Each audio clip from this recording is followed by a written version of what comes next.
kind of missing a little bit, but it's looking Kind of difficult and a bit of an uphill battle, I feel, for Sam. I mean, for Simon. yeah, exactly. And there we see a turn 1 battle compressor discarding 2 executes and a Getsus. Getsus is one of those cards that really helps in this matchup in particular, just because the Whaler deck plays so many item cards. And we see the executes. Simon's playing 3 of them. Right. It's really just extra Pokemon that you can use to bench for Zork's attack, and its propagation ability with trade even is perfect synergy. Right, being able to just draw 2 free cards every turn without actually having to dump a resource, unless it's a card that you know you're not going to want later, is pretty powerful. But I really believe that, like you said, Getsus is going to be a huge play here. Simon is playing 2 copies of N, as opposed to some that are playing only 1 into Arc, and I think those are going to be some of the key cards in this matchup. There we see the Versus Seeker for the Getsus, hitting 4 cards, 2 Enhanced Hammer, a Versus Seeker, and a Puzzle of Time, leaving Jay with just 2 Team Flare Grunt and a Skyla in hand? Right. But right there is what I was talking about. You know, that gets us, he needs to try to time them in the later turns and his ends when he's playing down energy, I feel, because you want to be able to try to get more than 1 attack per double colorless. But you saw how scary that was. Jay had 4 different cards that could remove double colorless energy in that hand between 2 Enhance and the 2 Flare Grunts. So he's not going to make it easy for him. Yeah, exactly. And you actually see the Vulpix in the active spot for Simon, and he's choosing to play a 1/1 Ninetales line, not a Alolan Ninetales or anything like that. This is an old, regular Vulpix, regular Ninetales, and it's the promo where it's Bright Look. So it's the same ability as Lycanroc GX with Bloodthirsty Eyes, but as a non-GX or EX Pokemon. Right. So it gives you a little bit more flexibility in there. You also don't have to commit the energy the same way you would. If you don't want to commit the energy, it's a good alternative because, like you said, you don't have to worry about another EXGX just kind of sitting on the bench as a target. Yeah, so unfortunately for Simon, he did have kind of the perfect turn 1 against Wailord, where you Getsus their hand away, hit their stadium out, and now they're just left with few cards in hand. But Jay does have that Skyla, which he Skylas for another Tropical Beach, and he will be able to replenish his hand. So it'll be interesting to see if Simon can try to Getsus again and replace the stadium again. Hope he doesn't have an out. Absolutely. Simon's playing 3 copies of Skyfield, so he has 2 more that he can be searching for, but that'll be huge if he can pull it off again, because knocking out a second Tropical Beach, it's going to be much harder for Jay to do that, again, also following up. So, being able to just kind of take out those resources.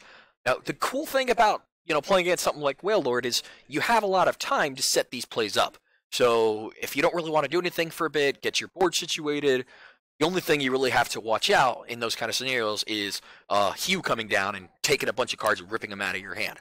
Yeah, Hugh, an older card where each opponent or each player draws or discards down to 5 cards, I believe. I believe it's 5, yes. Yeah, so when you're playing this draw-go game, you have like 20 cards in your hand. You basically just discarded 15 cards from your opponent's deck. Right. Because you're usually going to be playing your resources as Wailord, because you're going to have to play Max Potion or Acerola or an energy removal card every turn, so your hand won't get as large as theirs, but Hugh basically is just going to come in and say, you're stockpiling to try to end. I'm just going to get rid of most of those cards so you don't have the ability to shuffle them right back into the deck. Exactly, and a play Jay made before he used Tropical Beach last turn was Versus Seekering the Skyla back to his hand. It's really watching out for another Getsus play and making sure he has an out to another Tropical Beach if he needs to. But Simon plays the Tapu Lele Wonder Tag for an N, and he's really deciding what he wants to do. He also has a Guzma, I believe, in his hand. And Propagation Trade, a classic combo. We saw it ever since with Diving Draw with the old Empoleon. And here we see the Guzma getting the Vulpix out of the active spot, just bringing up another Wailord. They don't even switch it. They're the same. Double Colors Choice Band. But with Simon's bench being so low, it's not going to do a lot of damage. Still hitting for 90, so I mean, it puts him in a position that Jay, I feel, still has to heal himself in some way, because at any moment Simon can just lay down a Skyfield, bunch of Pokemon. 90 damage is definitely enough to be able to set up a knockout. Zora maxes out at 210 with the full board and everything, so if it even has 40 damage on it going to the turn, it's technically at risk for being knocked out. Alright, and he actually benched that execute to get a little extra damage as well.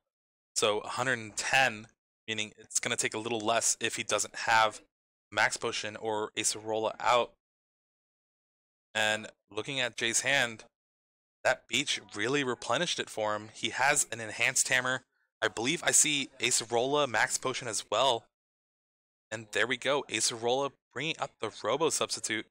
Kind of just, it's a free turn. Right. Especially when you're forcing your opponent to get more energy. Right.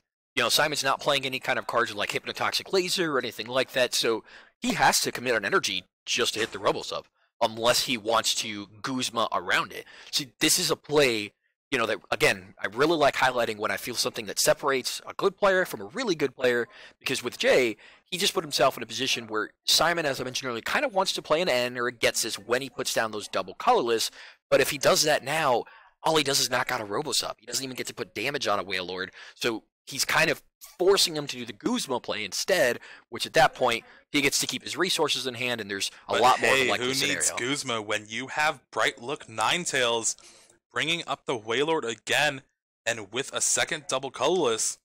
And there's that end. It puts him down 6, says, hey, I don't care if you're holding on to those Flare Grunts I saw earlier. Let's try to see if I can make you whiff that energy denial with the Acerola or Max Potion, whatever I need to do. This is what I like to see from, you know, on the Zoroark player side. This is Pokemon is all about trying to put on pressure to your opponent. With these deck out decks like Wailord, like Shocklock, and stuff like that, it really is trying to deny your opponent the ability to attack. Absolutely. Which, you know, it's crazy to think that, you know, you have to remember, most of the time you want to take 6 prizes and everything, but there are other ways of winning the game. You know, Jay will probably never attack in this whole series. The only attack that he can even use is he does play 1 copy of a Lightning Energy and his Xurkitree GX, so he can use the GX ability from Xurkitree, which takes a card from Simon's hand and puts it into his prizes. So it just, again, just fits the theme of what Jay's trying to do with his deck. Exactly, and there we see the Riotous Beating, dealing 110 damage to Wailord, but on Jay's turn, he Nest Balls for a Hoopa. Interesting card that's been added to this deck because it's really been missing a safeguarder since its previous iterations, like with Suicune or even like Sigilyph, maybe stuff like that. Where Shining Legends, you got another safeguarder that prevents GX and EX Pokemon. Right. Because unfortunately, with the release of GX, it really just made cards like Suicune irrelevant, as you're saying. So Carbink. Exactly. You know, all of them, poor they don't. Carbink. Yeah, Carbink was a wonderful card, and he would probably be seeing a lot of play right now if he prevented cards from GXs with things like Lycanroc and Buzzwole. It would really be a powerful card. And there we see he opts for the Team Flare Grunt and a Max Potion. Again, doing what Wailord does. And then ends his turn by beaching. And I think Simon just beached as well. Or no, he traded. Yes. And Simon is playing 2 copies of Hex Maniac, so he does have an out to knock out the Hoopa. He also has an out to the Xurkitree through the same Hex Maniac as well. But there's only 2 copies. Yeah, and let's be fair. You need to knock out some Wailords to beat this deck. Oh, of course. Because knocking out 1 Hoopa doesn't even actually do anything because that'll be the 7th prize. Yeah. It's actually kind of irrelevant to knock it out. It's just something that you're probably going to have to deal with eventually, and though. Here we see a Getsus, but it does not look like it will hit much. Just a single copy of Enhanced Hammer. And I don't know if Simon has a double colorless in hand. I think I see Computer Search, but there's so many resources in Jay's hand that it's really not very good right now. Jay's got everything from Zero Sick, another Beach to lay down. I see an AZ in there. I think I actually see 2 Zero Six. So he's just got a lot of ways. I mean, Simon can't even put down that double colorless safely when you know your opponent's sitting on double Zero Sick like that. I mean, it really puts Simon in a position. What do you do as a Zoroark player to be able to overcome this kind of hand? Exactly, and already down 2 double colorless, only having Puzzle of Time as his recovery. He's really going to have to play super tight and not make any mistakes to try and beat this matchup. Right. Every single double colorless energy has to count, has to put damage on the board. You know, and it looks like Simon's actually conceding the game. It's too insurmountable to come back. And Wailord doing what it does, being a tank and just not letting his opponent play the game. I mean, I can tell you when Simon picked up his prizes, I did see at least one double colorless prize. So I think he knew with one prize, no special charge, it would have just been too difficult to overcome that kind of hand, and it would just need a lot going for him. And he also knows, of course, that Willard has to do a lot when it comes to time. So I feel like, making that educated decision, you know what, I'm going to concede early. Let's play game 2 as long as we can, see if I can make me pull something out game 2. And when your matchup is as difficult as one like this, coming out with a tie really is just like a victory. Because definitely. I would definitely take a tie in Simon's position over a loss. You got to be confident if you can walk away with even just that, taking even a game off this Wailord. Yeah, again, with Wailord, you really have to do 2 things for your turn. You have to heal, and you have to take away your opponent's energy. Right. If Simon can kind of catch Jay in a spot where he can't do one of those things, then he'll definitely be able to try to mount a comeback. We did see Jay open with another Pokemon, so again, no mulligans on his side, despite only having 6 basics to start with. And I want to see this Getsis come into play on Simon's side. If you're him, you really got to feel confident about trying to rip away those resources. Keep that Tropical Beach. Wow, seems exactly like last game. Simon opening with his lone Vulpix yet again. Not exactly his favorable start, but he's going to have to work with it and do the best that he can with it. It's better than like an Execute or something like that. Definitely. You do have 3 copies of Execute, which is probably one of the biggest downsides to playing so many of them, is that it's a 30 HP Pokemon that you can just open with, and a lot of things can happen when you open up with just one basic Pokemon 30 HP. With cards like Hypnotoxic Laser in the format, you may not even get a turn when they have that situation exactly. happen. Thankfully, he doesn't have to worry about being knocked out in this matchup particularly. No. And we see the turn 1 Tapu Lele GX using Wonder Tag to search his deck for a supporter. It'll be interesting to see what he chooses to get. There's so many supporters in Jay's deck that gets us kind of as a hit or miss. And if he has the Tropical Beach, you're kind of just helping him. Right. I think that's going to be the biggest thing there is, does he have that Tropical Beach if you go for the Getsis? Interesting that he's going to be going for the Guzma. I don't know if he has a Tapu Lele already, or excuse me, if he has. He has already. The Bridget in hand, so Guzma for next turn if Jay chooses to bench another Pokemon. But Jay could also play around it and be like, all right, I won't bench anything else. I don't need to. Right. Which you'll have to waste an energy to retreat. Exactly. And there are 2 copies of Floatstone in Simon's deck, so I think he's, Simon again, he's just looking for whatever he can to really try to work something in this matchup. So I feel like he's putting himself in a position where he's saying, hey, Jay, don't bench anything. I've got this Guzma. And then hopefully maybe he can put Jay in a position where if you don't have another bench Pokemon, your AZs and Acerola don't work. You got to hit Max Potion as your only heal card. So you're kind of in an interesting situation. You don't want to bench something. You don't want the Guzma to go off. But you need to bench something because you got to be able to use Acerola and Max Potion. And you don't obviously want to get benched out, having him knock out one Wailord to win the game. You want to make sure he takes all 6 prizes if he's going to actually take that win. Exactly. And drawing for Jay, he drew a Skyla, but it looks like Team Rocket's handiwork is the supporter of choice for turn 1. 1 heads, 2 heads. So this card discards 2 cards from the top of your opponent's deck. Every heads that you get, flipping 2 coins. So the full 4 cards. Those were some pretty good cards, though, to see off Simon's deck. He doesn't want the Execute. The Zorua, not really a big deal. Bridget, already played it, don't want it. He loses a Zoroark, and that's not the end of the world. That's all Jay played for the turn. And no Tropical Beach or anything. Or he does have the Tropical Beach, but not enough cards in the hand. Or too many cards, is what I was trying to say. I kind of like, holding that there. You don't really want to... You'd rather bump your opponent's Skyfield if you're not going to get a huge advantage out of it anyways. And I do see Jay holding a Skyla in his hand as well, so he knows that if he does come out of the gates and put a lot of damage on the Wailord this turn, all he really has to do is go Skyla for Max Potion, play down Tropical Beach, get a couple cards. All right, let's get back into this. Exactly. And we see a Zoroark GX come down for Simon Narode. He does decide to trade away one of his Acerolas, knowing that he will never get to play that card, and that Jay will not do any damage to his Pokemon at any point. Yeah, he wishes it was an AZ right now. Yes, these are one of those situations where you're like, well, that would be a lot better as an AZ. It's crazy how you don't really see too much play of AZ anymore, because Acerola, in most scenarios, is just a superior a superior option, being able to keep the cards attached to it and everything as you pick your Pokemon up.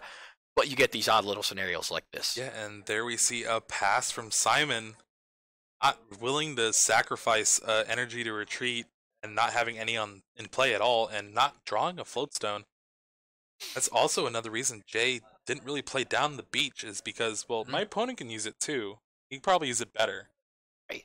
And we do see the Death Ball, though, getting at least the Whale Lord there. Interesting. I kind of would like to see, knowing your opponent has that Guzma, he's just saying, well, I'm just going to play into it now. It's going to come out eventually, so I'm going to need to get another basic. I can't survive with just one Whale Lord, so let's just get him to burn that Guzma. Exactly. With 2 Wailord EX in play, it'll be interesting to see what Jay chooses to do. Does have the beach to draw 2 cards, and he's really just sitting pretty. His hand's looking pretty good. He chooses just a pass. Simon's not really putting pressure on him, so why do anything? Right. Not really much else that he actually needs to make happen right now. He's already up a game. Exactly. At this point, he's in control. He can control the pace and how it goes. Simon's the one that needs to put the pressure, because if neither player does anything, Jay wins. I mean, that's just the way his deck operates. So he's going to let Simon make the first move, and he's going to react based on that. Seeing all these max rarities, Zoroarks, and Tapu Leles in play, it's kind of blinding. It really is, Double Golden Execute, everything full art, even the Hex Maniacs and Gold DCEs. For anyone who knows Simon, that's just how he plays. He has to have max rarity everything. And there we see Propagation Trade. Propagation Trade again. Really digging for that Floatstone and a double colorless. But there we see the Guzma. Does he have the double colorless in his hand to start putting pressure on? He does! Alright. And he has the Skyfield in hand too, but it'll be interesting to see if he actually chooses to play it down with all the Pokemon. You really want to get rid of a Tropical Beach with all your stadiums. Right. You have 3 Skyfields, your opponent has 4 Beach, so again, both players sitting there making sure they want to win that stadium war, so it makes things a little bit different. And Shyman showing extreme patience and not playing anything down, forcing Jay to make the first move, essentially. And there we see Enhanced Hammer and an AZ doing, like I said before, healing and getting rid of your opponent's energy. 2 things he needed to do. He had them both. And this might be where we see the Tropical Beach, because Jay played 2 cards. I believe he's only got 4 in hand now. Beach would put him to 4. So he would actually get a decent amount off the Beach at this point, and might be worth playing. But again, knowing that he has this Skyfield in play, just kind of hoping to see who plays what first. It's like this ultimate game of chicken. Now Simon's hand is getting pretty large, so I mean, at any moment Jay can just pop down that hue, get rid of a bunch of resources, and that really puts the clock on Simon so that he can't put them back into the deck later within. Exactly, but he really needs to find that double colorless, which he does off that second trade with the choice band too, putting even more pressure. Right now, I mean, this is kind of the perfect board and everything for Simon in terms of, the amount of Pokemon in play. So right now he's able to hit for 130 with the choice band, so you're doing a 2-hit knockout already. So there's no reason really to overcommit your resources, play extra cards out of your hand that you want to be putting back in your deck eventually anyway, so... And ouch, there we see the Max Potion from Jay and the Zero Sick to take off the double colorless. That is 2 energy down. And Jay has done all of this without playing the Tropical Beach in his hand. Right, and you can tell he's still sitting on another way to remove energy and another way to heal next turn. He could do both of them again. So he's just thinking, well, if I have the resources, I'm going to hold this Tropical Beach. I want to bait out the Getsus. Finally, he decides to play it, going for the fresh hand of 7, holding Max Potion via Seeker for next turn. I think I even see Enhance Hammer in there as well. So, he's really just going to be set up to do this all over again, just like last game. This is the turn, though, where Simon needs to get that Getsus and Skyfield combo, trying to disrupt Jay's hand enough to where he can try to take a few knockouts without getting disrupted. Right. This really is that turn. There's very few moments, when you're playing against Wailord, you've got to look for these critical moments like this to be able to swing the game or take that advantage that you need, because otherwise they're just going to be able to, if you play too much into their trap, it's not going to go too well for you. So you really want to take advantage of moments like this. Yeah, and here you see all these executes putting in work. Propagation, making it so you could just play this computer search for free. Right. Computer search for free. Trade for free. Trade for free. Everything. It really does make it, when you're playing against Wailord, you don't really want to get rid of resources, so it's nice because you don't actually have to remove cards from your deck as you're trading. I could just end them back into play at one point whenever I need to. So, and here's the thing, though. Does he have a way to disrupt Jay's hand? I really want to know. Is he going to go? Nope, he does not. He opts to just go for the swing. That's it. All right, so off these 7 cards in his hand, 8 cards now. I saw the max potion. Right. I know that for sure. He's got a max potion. He's got an enhance hammer. Oh, man. So he can actually go max potion, enhance hammer, and play a Skylet to get another tropical beach if he wants to. He could just set everything back into play. That's so heartbreaking. He doesn't even have to use a supporter. Lucamine even. Lucamine gets tropical beach from the discard with another supporter. Right. Doesn't even have to Skylet for it. Just says, I'm going to get the one that you already bumped out. And a Skylet to make sure that I can keep doing this next turn. Whatever I need to do. That's the crazy thing about Lucamine by playing 2 copies, because you get to pick any supporter, including itself. You can infinitely chain Lucamine back to back as long as you didn't prize one of them. And there we see Judge reading Lucamine, making sure, yeah, this actually gets back Tropical Beach. This card's pretty good. There's couple more Pokemon coming down on the bench. Enhanced Hammer, getting rid of the double colors. That's 3 down now. Max Potion. It's like he did nothing. Yep. Simon is now down to we're at assuming that he hasn't prized any puzzles and assuming he hasn't prized any DCE. He has 5 copies of DCE left, and once those 5 are out, he does not have any other way of attacking at that point. Yeah, and the thing is, he's gonna have to dig through his deck to try to find all these resources. But as he's digging through, Jay's like, "All right, I'm gonna probably Skylet for Hugh next turn." And then Hugh, you're to hand down to 5, something like that. Right. Like, Hugh gets really scary the more Simon's forced to dig for these cards. Here's the double puzzle, though, grabbing the double DCE. So, who's got 2 of them there? Let's going to see another Riotous Beating for another 130. And Jay, at that point, he still got responses to this. He's got a 0-sick in hand, so he could at least get rid of the energy. This comes to be an interesting situation when you don't have either Max Potion and Enhance Hammer and all you have are supporters to be able to heal. You got to choose, well, do I let him take a knockout and not heal, or do I pop the energy? Like, what's more important? Right. Kind of thing. Exactly. So, and in this carries that he has the double colors because he just puzzled of time for it. So if you do go for the heal route, you kind of put yourself in a position where you just got to find that Enhance Hammer one another. But this is why the safeguard really can also make things even trickier. AZ picking up that damaged Wailord EX back to Jay's hand. Promoting the Hoopa and just like, alright, go. Now you've been trying to find double colorless, well now you need to find Hex Maniac. Right. And even so, finding the Hex Maniac, you're just taking that 7th prize. You gotta deal with the Hoopa eventually, but you're not exactly accomplishing much in terms of advancing to your win condition because Jay does not play any other non-EX or GX Pokemon. The only other way that helps him is if he ends up using Xurkitree's ability later down the road. That would be pretty funny. Like, taking actual 7 prizes against Wailord. Yep. So, that's why you play the deck, because you know that there's very few decks that are out there that can actually make that happen. Alright, he does have the Hex Maniac. And it takes the knockout on the Hoopa, but again, that's not going to really matter in the long run. Jay is going to be able to remove the double colorless energy this turn with a supporter. I believe he's got 0-sick and a few other options that he can use to get rid of it. So, see Simon going down to 4 double colorless energy once that goes away. I think we're going to see a Plumeria here from Jay. Yeah, he decides, I'm never going to need this lightning energy. I'd rather play the Plumeria just to discard a couple cards, and that way also it gives me more cards to be able to draw with the Tropical Beach as well. Plumeria is a card I thought would have seen more play, especially with all these Zoroark decks playing multiple execute. I agree. It's kind of like a free energy thing, but it's been so good in these lock decks and these deck out decks because you can choose where to discard the energy, unlike Flare Grunt where it's like, I can only do the active. Right. Flare Grunt is limited to the active, so you can kind of play around it by trying to power up something on the bench, whereas Plumeria gets around that, and like you said, In a lock deck, you get to get rid of resources that you didn't really want. Zoroark gets to get rid of things like Execute. I would love to be seeing that courtesy a little bit more play in some of these Zoroark decks, because with all the double colors and everything else, it's a reusable Enhanced Hammer, so to speak. Right, so we see a Getsus from Simon, and then a Bright Look bringing up the Wailord, putting more pressure on it, and he got rid of some Puzzle of Times, some maybe Max Potion, and all he has left is like a Flare Ground.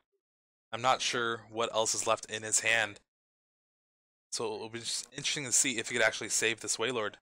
There is Acerola. All right, that'll do it. He doesn't have a way to get rid of the energy, it doesn't look like, so it's going to be the Robo-Sub he's coming got back time. up.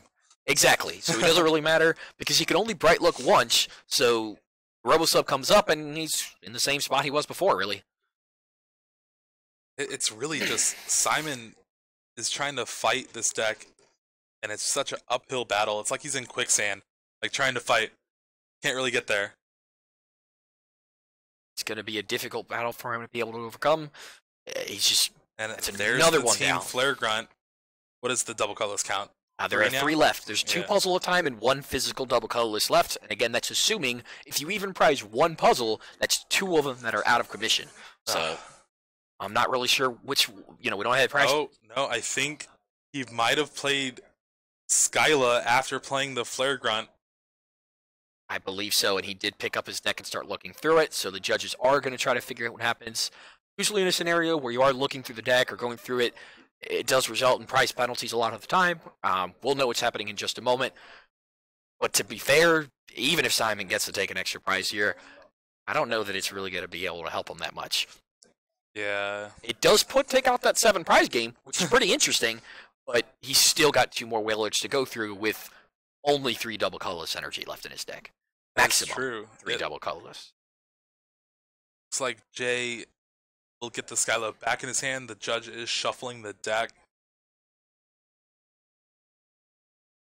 We're just waiting for the outcome. Takes up a couple moments. When this kind of thing happens, even when it happens, little mistakes like this can happen, even to top-level players. You're playing so quickly. You're in the heat of the moment on the stream. It's very natural for things like this to occur.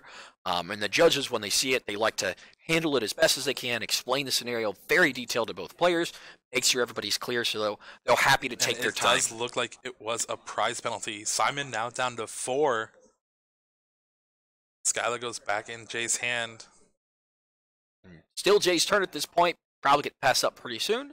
But I definitely want to commend the judge there for catching that, before that was it got to very fast reaction, yes. Absolutely. Sometimes we like to just jump on the judges for not catching this or that, but I really like to commend them when they're able to make moments like this, because you really could have solved a situation before it could have gotten a lot worse. So, thank you very much. Jay deciding what else he wants to do for this turn, though.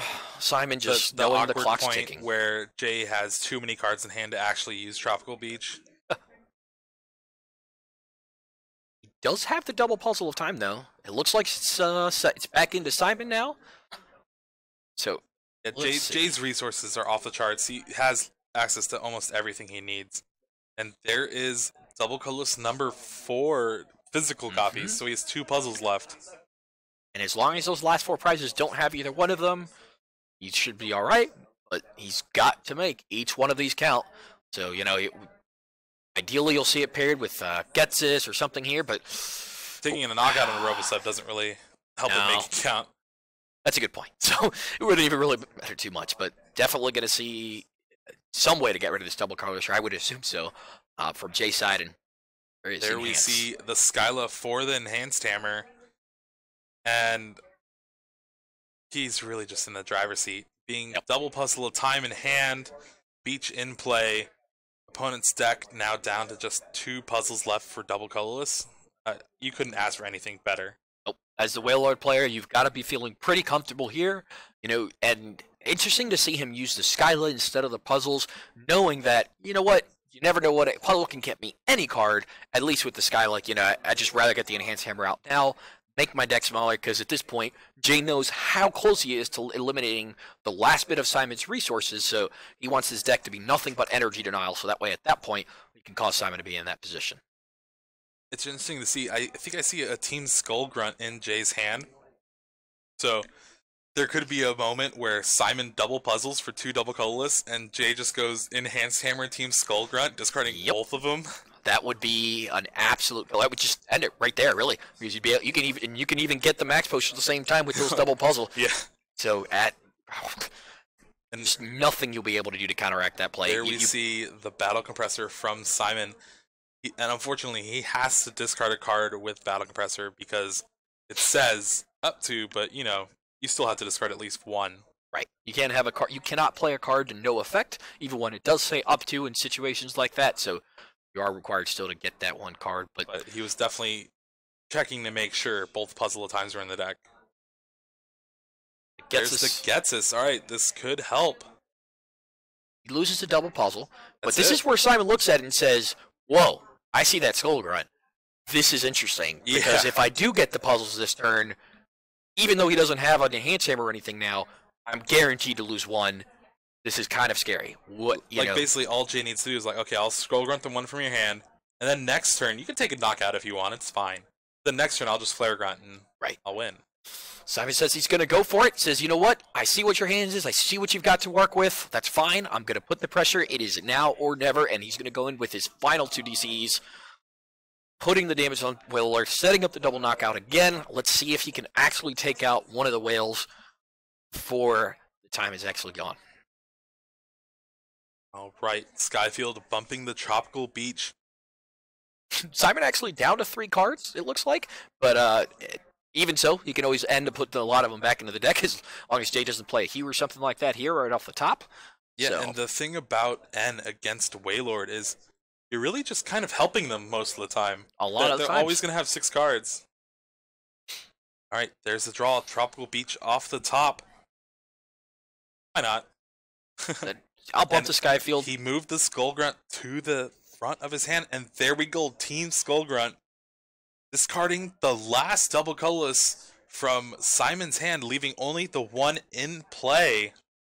Jay says, this is a really big hand. Can I pick this up for a moment so I can go through it? I want to be able to actually make sure I register all these cards. It's also too shiny. Yeah, very difficult to see. But, I mean, Jay's feeling pretty confident at this point. I like the Skull Grunt here because at this point, he knows where the last double colorless is. Exactly. It's right there. It's on the board. You just get rid of that, and that's pretty much the last condition that he needs to meet. At that point, Jay can do things like play Lusamine to get back the Team Rocket's handiwork and the Lusamine at the same time, so that every other turn, he can mill additional cards off Simon's deck, so that even if Jay has drawn more cards at this point, he can make sure to rebalance it out and make sure that Simon is the one to deck out first. All right, we do see the N in Simon's hand, meaning he has to hope and pray that Jay, for the rest of the game, does not draw a way to get this double colorless off the active. Interestingly enough, to see that he's playing the Choice Band and playing these Ultra Ball here, it's like he's looking for something. He wants to thin his deck, which usually is the opposite when you're playing Whaler. You usually want to keep cards in your deck. Yeah. So I'm curious as to what he might be looking for or might want to keep in his hand when playing that N overall. Maybe he could just thin out his deck to where he draws enough Versus Seekers to keep ending his opponent, just in case.